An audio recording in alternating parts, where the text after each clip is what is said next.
समय चतुः कर्म करणीय चतुः कर्म वर्जनीय चारिटा काम करिबेनी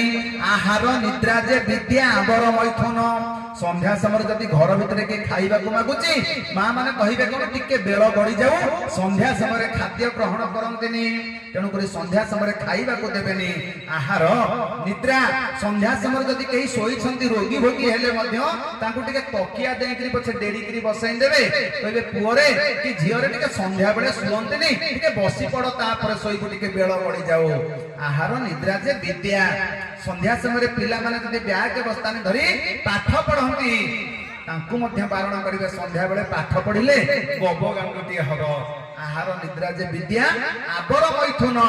स्वामी स्त्री को मध्य रे कामजनित क्रीड़ा करबा तो दूरर कथा कामजनित वार्ताटिए जदि कथावार्ता हेबे तथापि शास्त्रकार ताकु बारण करिसंती कोन क्षति हबो ये चारिटा काम कले बोले विद्या रे हुई मूर्ख खाते रोग जात विद्या रे हुई मूर्ख खाते रोग जात स्वयं रे बुद्धि नाश मैथुन निहत श्री राम जय राम जय जय राम श्री राम जय राम जय जय राम